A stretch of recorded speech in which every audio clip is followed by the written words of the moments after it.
Hi, everybody. Welcome to English Digest. I'm Tom. Hi, I'm Stephanie. It's our Discovery unit, and we're talking about a new TV show. Maybe you're old enough to remember the old Mythbusters with Adam Savage and that other fella in the white shirt and the beret. They would always try to dispel myths about science. I think it came out in 2003. Yeah, it's kind of old. I don't know if they're original. making them anymore, but we've got a new kind of sequel to Mythbusters. It's called Mythbusters Junior, which is kind of fun. One of the original hosts of Mythbusters, Adam Savage, is back on the show with some fresh faces with some kids. Yeah, and it's always fun when they're kids. They come up with some great things. These are smart kids, though, I have to say. So if you're busting something, you're kind of proving something isn't true. So these are Mythbusters. And as we said, they're kids. So it'll be fun to see what they come up with. Some of these kids are inventors, which is really fun. So we've got some brilliant young minds. We're going to spend a couple days on this. I haven't seen the show myself, but just reading over this, I got excited to take a look. So That sounds like a lot of fun, indeed. Totally. So let's get to it, everybody. Let's read the first part of our lesson, and we'll come back to discuss it.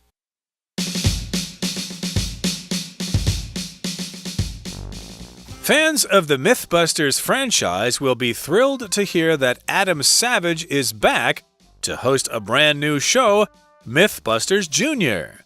On this version of the popular show, Adam teams up with 6 of the brightest minds across the U.S. These aren't just any special guests, though. They're kids. Much like the original myth-busting team, this group tackles chemistry, physics, pop culture, and more. Plus, there's no shortage of explosions in their entertaining experiments. On one episode, Adam helps Elijah, Allie, and Valerie figure out if a single-bottom Jenga block can be removed without toppling the entire tower and wrecking the game. To prepare them for the task, Adam recommends mastering the tablecloth trick, which employs the same physics principles the kids will need to remove the block.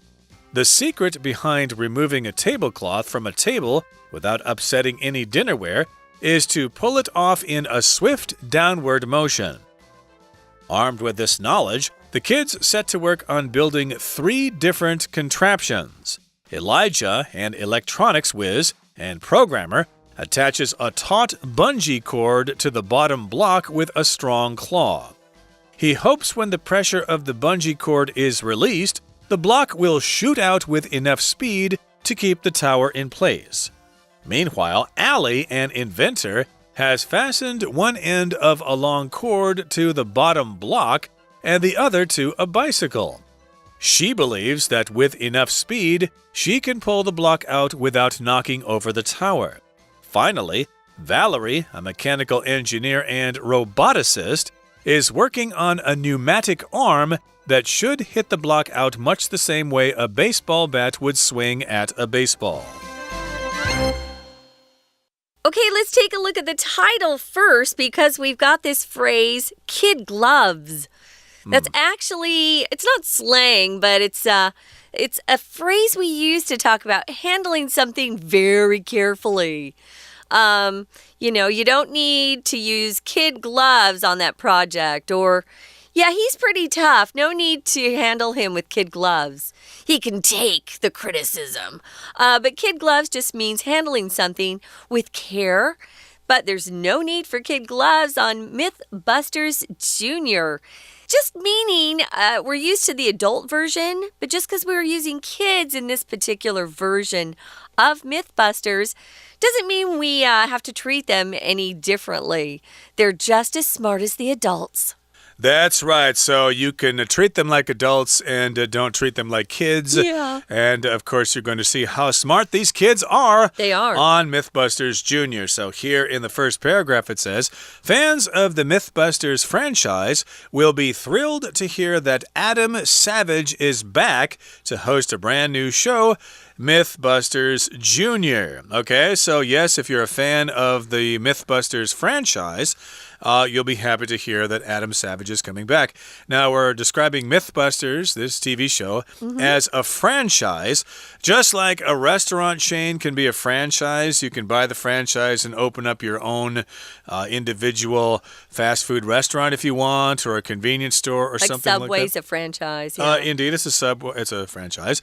But, of course, Mythbusters had that show. I think it had some spin-offs as well, and other co-hosts were on that show as well. So it's a series of programs, Mythbusters, and of course it's not on the air anymore as far as I know, but you'll be thrilled, you'll be excited to hear that Adam Savage is back as a host of this new show. Adam Savage, of course, as I said earlier, was one of the original hosts of Mythbusters, along with James Heineman, I believe, who was the tall guy in the white shirt and the black beret. You really did watch it. I wanted to mention, we use this word franchise too to talk about products, especially toys that come from, say, a movie, for example. Yeah, the Star Wars franchise is really big. They have lots of games, toys, stuffed animals, you name it. Lots of things that belong to the Star Wars theme. They're franchise products. So anyway, it's kind of fun to have a Mythbusters Jr. We do use bust sometimes, guys, to talk about breaking someone or breaking something. Like I busted his jaw. It's not good English, but we do use it. So to break or bust, that's why we're coming up with this Mythbusters. Now, on this version of the popular show, Adam Savage, the original host, teams up with 6 of the brightest minds across the U.S. So right away, we know that he's working with 6 young kids, all Americans. If you team up with someone, it means you work together closely. You're probably working on a team. Yeah, I think I'll team up with Jenny on this project. She's really smart. She'll probably help me get a better grade. So you team up with someone by working together. And usually the work is spread out evenly among the people who are teaming up to work together. Yeah, otherwise, why would you have a team? Of course, you want to divvy up all of the responsibilities. You want to divide them among the members of the team. Otherwise, you might as well work as an individual. So they're teaming up. They are working as a team. We've got 6 really smart kids here from across the United States. And these aren't just any special guests, though. They're kids. Sometimes, of course, they have special guests on this program, a celebrity or something like that. I remember in the original Mythbusters show, they would often take a look at certain scenes in movies. Oh, cool. You know, like action scenes, and they would say, okay, wait a minute. How did they do that? Yeah, is it really possible to do that? Is that believable? Can a person really dig themselves out of a grave if they're buried underground? Those are fun. As happened in Kill Bill or something like that, a Quentin Tarantino movie or something like that. They busted that myth. It's not possible. But in any case here, yes, sometimes they bring in special guests for their shows, but these are not really special guests. They're actually a part of the show. They're kids, and they are part of the team. Now, we're moving on to the next sentence. It says, much like the original myth-busting team. What kind of team are they? They're myth-busting, which actually turns it into an adjective. This group tackles chemistry, physics, pop culture, and more. The only thing I could really tackle well would be the pop culture, I'll be honest. Chemistry? Physics? No way. Too hard for me. Myth? When we're talking about myths, usually we're talking about old Roman myths or Greek myths. These were old traditional stories that were told to explain something that was either happening naturally or maybe a social phenomenon, but it was usually a story that they made up long ago before we actually understood science and this world we live in. They'd come up with these crazy stories like there was this god Apollo and he had, a chariot with horses and he was the one that would drag the sun up from one end of the sky and then he'd go to the other, and then the sun would set as his chariot went across the sky. We know that's just not true, but that was a common myth that they used hundreds and hundreds of years ago? Well, we've got some kids who are going to tackle problems through the use of science to explain some of these myths. If you tackle a problem, you handle it head on. You're not afraid of it. You don't run from it. You want to tackle it, deal with it so you don't have it in front of you anymore. Exactly, okay, so that's what's going on here, and they're tackling chemistry, physics, pop culture, and more. Plus, there's no shortage of explosions. So if you like that sort of thing, if you like when things blow up, well, you're going to see plenty of those things on this program. Cool. Hopefully, no one will get hurt. No. Okay, let's move on now to the next paragraph. It says, on one episode, Adam Savage, the host here, helps Elijah, Allie, and Valerie figure out if a single-bottom Jenga block can be removed without toppling the entire tower and wrecking the game. Now, in the United States, there's a popular game called Jenga, which has these small wooden blocks, and you stack them up into a tower, and then the object of the game is to pull out blocks one at a time. And if a person pulls out a block and the tower falls over, then you lose. Now you have to take that block that you pulled out, usually, and put it on the top. So okay, your I've base, never played. I don't know. Yeah, the your rules, base becomes less and less stable. So it's kind of a fun game. Okay, you can play it with family or friends or whatever. Yeah. I think I saw this on TV once. I think it was a Japanese TV show where they had a monkey pulling Jenga blocks out, and miraculously, it did not fall down. Wow. But we've got this question here. Of course, you've got this Jenga tower that's maybe 2 feet tall or something like that. The question is, can you pull out one of those Jenga blocks and have the tower still standing, especially if the block is at the very bottom? Ooh, that sounds like something that is pretty impossible to do, but hey, that's what Adam Savage and these 3 kids are trying to figure out, so we'll find out if they're successful in just a second here. Right now, we're going to take a break and listen to our Chinese teacher.Hello everyone, my name is Tina. 我们今天要介绍的节目的中文名字叫做流言终结者少年队，英文呢就叫做 Mythbusters Junior。 我们首先来看到第一段的第2个句子写着On this version of the popular show, Adam teams up with 6 of the brightest minds across the U.S. 在这里提到呢，这个流行节目的这个版本呢 ，Adam 跟全美最聪明的6个人合作，有了这样子的一个少年队。我们来介绍这个片语 team up with， 当作是动词，解释成为与什么合作的意思。举个例子来说，他不想跟任何人合作，你就可以说 He doesn't want to team up with anybody。而呢 Adam 主持人跟6个年轻人一起合作，因为呢他们都是孩子。在这一段的倒数第2个句子提到 Much like the original myth-busting team, this group tackles chemistry, physics, pop culture, and more。在这里的呢，用 much 来强调后面的句子，很像呢原来的版本一样。The original 在这里当作是形容词，解释成为原始的、最初的。以前呢，有这样子最早的流言破除团队一样，那么这一支小队处理的是化学、物理学以及流行文化等议题。Myth 本来就是一个呢流言或者是神话，就是未经呢这个事实根据的一种观点或者是理论。譬如说，我根本不相信一见钟情的这种说法，你就可以说 I don't believe in the myth of love at the first sight。 而这里后面的 bust 本来就是有动词打破或者是使失败的意思。后面还有一个重要的动词叫做 tackle 常常看到，解释成为着手对付或者是处理的意思。 Mr. Wells tackled the difficult problem, but he couldn't solve it. Mr. Wells 他处理过这个难题，但是却未能解决。当然，在第一段的最后面提到，这一个实验当中有很多的爆破场面，爆炸、爆破，我们用的就是名词 explosion。We're going to take a quick break. Stay tuned. We'll be right back.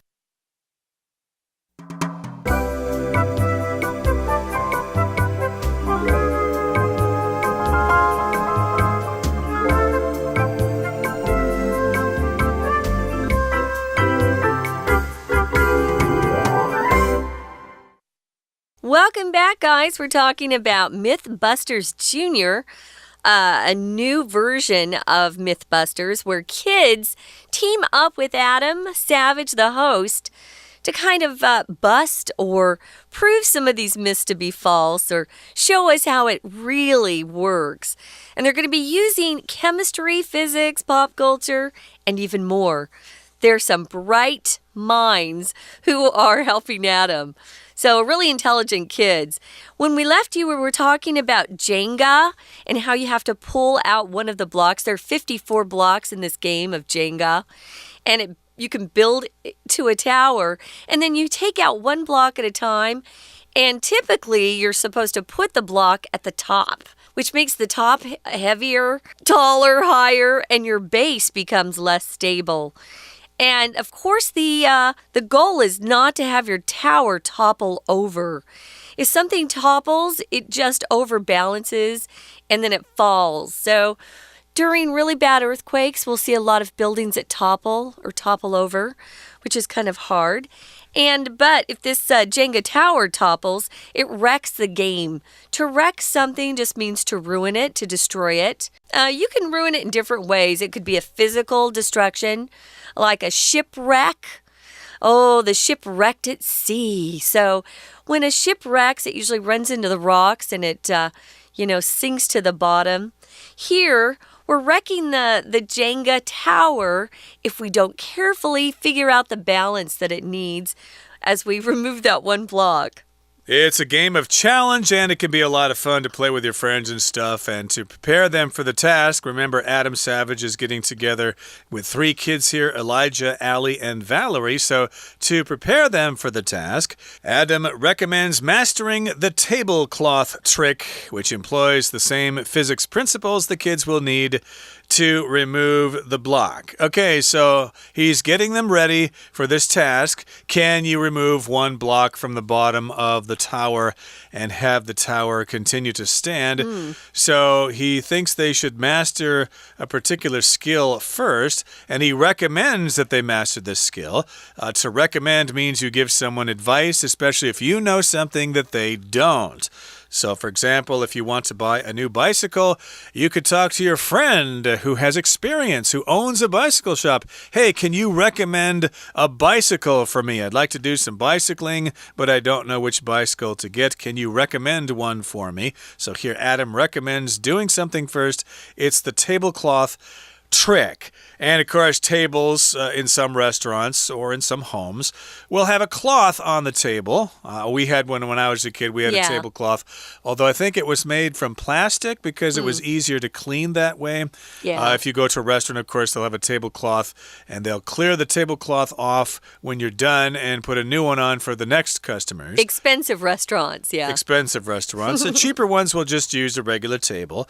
But here the tablecloth trick is when you pull the tablecloth off of the table with the things still on it, with the plates and the salt and pepper shakers and the condiments and the silverware and the coffee cups. And after you pull the cloth off, all those things will still be there in their original place. It's like magic. It's not easy. I tried it when I was a kid, and of course, I failed and made a mess, didn't you? Yeah, it's not easy. You have to pull very quickly and downward, which I didn't understand. I just pulled straight out, and it didn't work. My mom wasn't happy. I can imagine. So that's the secret, guys. To remove that tablecloth, you have to grab it, pull it quickly, and downward.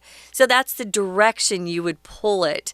It can't even be straight out or up at all. If it goes up at all, you're Juan Donlo, I was going to say, you're in trouble. You're making a mess. Tom mentioned all of the dinnerware. That's the plates, forks, spoons. We also call the utensils, and I'm talking about the spoons and forks and knives, cutlery sometimes, which is more, I think, it's a harder term, I think, than just utensils. But yeah, they're going to use a secret that is used in the tablecloth trick to actually remove that block. Good luck, guys. Armed with this knowledge. So if you're armed with something, it means you possess it. It's going to help you win some battle. Doesn't have to be a weapon like a gun or a knife. Could be something as important as just knowledge. You know something that other people don't. The kids set to work on building 3 different contraptions. We use this word contraption when we're talking about something. Maybe it's a device or some sort of vehicle, but it's kind of in bad shape or maybe even a little unsafe. We'll often refer to it as a contraption. Wow, if you get on that contraption, you may not make it out alive. Indeed, you got to be careful there. So yes, they put together some kind of machine or device that's going to try to perform some sort of task here, but sometimes it doesn't work or it's very complicated and we've got to watch out. So they have 3 different machines here. Elijah, he's the first one. He's an electronics whiz and programmer. Cool. He attaches a taut bungee cord to the bottom block with a strong claw. Okay, so he's an electronics whiz. Electronics is 电子, basically, whereas electric has to do with the power, electric power, but electronics involves circuits and stuff like that. There is a lot of electronics involved in your smartphone, for example. Microchips are involved. Indeed, and he's a whiz, which means he's a master at electronics. He knows all about it, and he's also a programmer, which I assume means a computer programmer. Yeah.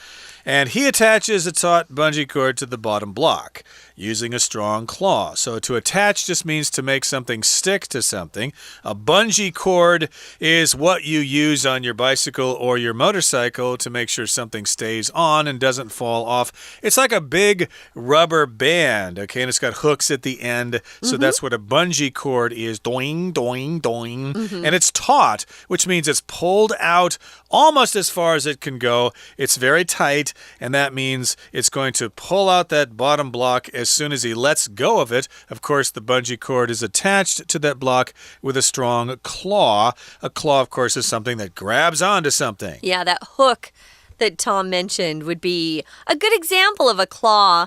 Or an animal has claws, like a dog, a cat, a bear. If you attach something to something else, you're joining them together. You're fastening them together.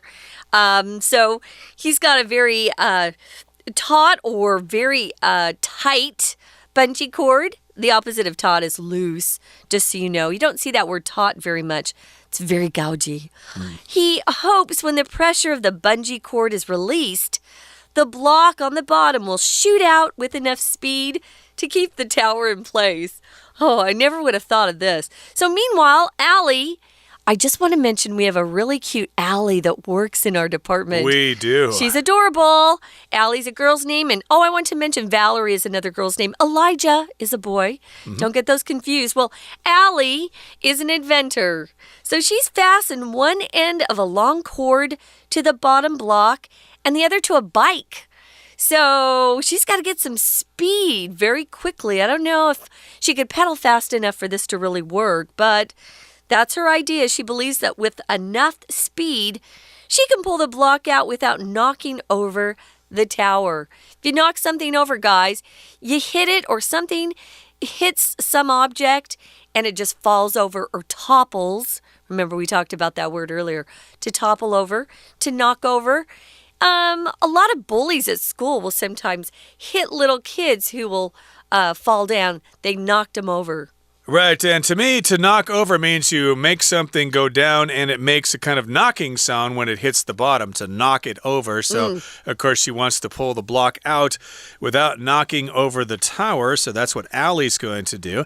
And finally, we've got Valerie, a mechanical engineer and roboticist. That's a word you don't hear every day, It's but a new term. Yeah, you're going to probably hear it more and more. Yeah. You better make sure your job is secure. Don't let robots take over. So, of course, she knows all about robotics or robots, and she's working on a pneumatic arm that should hit the block out much the same way a baseball bat would swing at a baseball. Wow. If something's pneumatic, that means it's using air pressure. Okay, that brings us to the end of our explanation. It's time now to listen to our Chinese teacher. 接着我们来看到在第二段中间的句子写着 To prepare them for the task, Adam recommends mastering the tablecloth trick, which employs the same physics principles the kids will need to remove the block. Adam recommend 则是我们常见到有建议跟劝告的意思。它的用法可以是 recommend somebody to do something， 或者直接是 recommend 后面加上 VING 的形式，或者是用 that 来加子句都是可以的。举个例子来说，我劝你要遵守安全规则，你就可以说 I recommend you to comply with safety regulations。而 Adam 则是建议他们要能够熟悉，我们用了 master 有专精擅长的意思，那个掌握住抽桌布的技巧，这样的技巧呢就可以运用与孩子们抽出积木块所需的相同物理原理。这里的物理原理我们就可以称之为 physics principles， 而后面有个补充说明的句子来补充说明这样子的一个技能 which employ 在这里当作动词，则是有使用利用的意思。接着我们继续来看到这些小孩子当中有一个人，他的名字叫做伊莱贾，我们怎么叙述这个人呢？在第三段，在伊莱贾的后面，我们用了一个同位语 an electronics whiz and programmer。在这里的 electronics 指的就是电子学， whiz 则是当作名词，有能手奇才的意思。他除了是一个电子奇才及程式设计师，那么后面我们用动词来说 attaches a taut bungee cord to the bottom block with a strong claw。他做了什么设计呢？他用一个很牢固的钩爪，将绷紧的弹力绳系上底层的积木块。我们先来看一下 attach 这个动词，有装上、系上的意思。He'll attach the label to your luggage， 也就是说，他会把标签系在你的行李上面。接着我们来看到这篇文章的最后一个句子。Finally, Valerie, a mechanical engineer and roboticist, is working on a pneumatic arm that should hit the block out much the same way a baseball bat would swing at a baseball. 这个句子很长 Valerie 她是一位机械工程师跟机器人专家，她做的是一个 pneumatic arm，我们称之为气动手臂，它呢应该能够像球棒打击棒球一样的将积木块打击出来。同学在这里呢可以从 way 后面开始括号 a baseball 括到句尾的 a baseball， 用来修饰这种打击的方式，就仿佛是球棒打击棒球的方式是一样的。 OK， 以上就是今天的课文讲解，谢谢收听。Okay, that brings us to the end of our explanation for today, but we're going to talk about some more things next time, so please join us then when we continue to talk about Mythbusters Jr. From all of us here at English Digest, I'm Tom. I'm Stephanie. Goodbye. See ya.